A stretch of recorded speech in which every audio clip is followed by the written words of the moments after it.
Now the next type of the genes are the repeated genes. Now there are some genes which are exact same copies but found in many copies. The reason is high demand. It's something like when you need something in high demand, you are going to make copies. So repeated genes are those genes which occur in multiple copies. For example, you can say histone, because histone is a very important protein which is required for the DNA replication and DNA stabilization as well as packaging. So histone is always required in great amount. That's why such genes basically occur in repeated gene manner.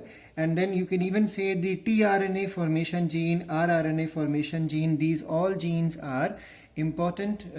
All these products are important and they are always in high demand. So such genes are repeated genes. Then we have some genes, a large number of genes. So nearly 60 to 70% of the functional genes are single copy genes. Now single copy genes are those which are not in a high demand, but they are required. So they may be maximum in 1 copy or 2 or 3 copies, not more than that. And such type of genes are called as single copy genes.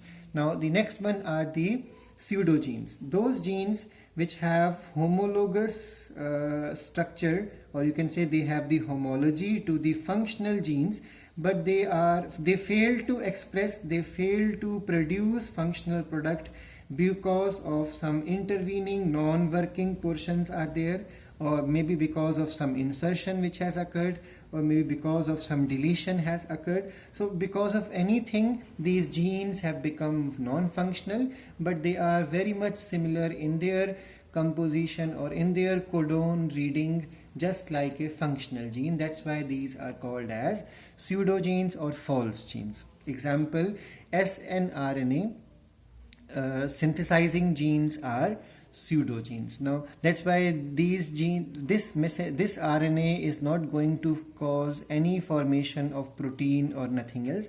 Reason, because snRNA coding genes are pseudogenes. Now the next one is the split genes. Split genes are, we have already covered this in the last notes also. This concept was discovered by Roberts and Sharp, and they got the Nobel Prize for this discovery. Split genes possess extra or non-essential regions which is supposed to intersperse between the working portion. So there are working parts as well as non-working parts. I have already covered this concept.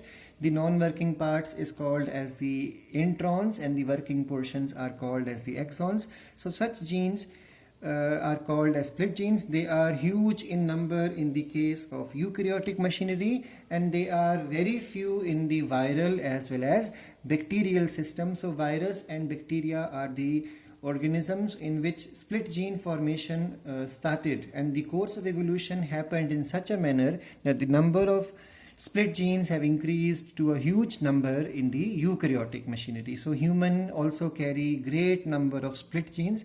Again, I'm repeating, split genes will cause the formation of an hnRNA, which will not be a functional RNA, and it has to undergo splicing. Then only the RNA becomes functional. Now the next one are the processed genes. Now what are processed genes? Eukaryotic genes, so they are found in the eukaryotes. Eukaryotic genes that do not have introns, because we all know maximum of the genes in the case of eukaryotic machinery carry introns, and that's why they are called as split genes. But there are some genes in the eukaryotic machinery which do not have introns, and now how is it possible to develop them? So during the course of evolution, what has happened is, whenever there is an infection by a retroviral virus, that means a virus which is able to perform reverse transcription. So because by reverse transcription the introns would be gone, and such a type of DNA formed would be called as a only exon containing DNA. Such type of DNA can be called as processed genes. So these are formed by reverse transcription or by retroviral infections. Now there are certain genes which are overlapping genes. So this is something opposite, or this is something exceptional to the non-overlapping property of codons, if you remember. So there are certain genes which have overlappings also. So their nucleotide sequence easily overlap, and because they overlap, they are able to produce more than one product. So because the same nucleotide will be a part of one gene and the adjacent gene, so it is very easy in this way. A nucleotide sequence may have a contribution to the formation of more than one, or you can say one or more than one gene products. Then the next genes are the structural genes, the easiest one. The genes which carry the information for formation of structural proteins, or for enzymes, or for proteinaceous hormones or antibodies, otherwise antigen.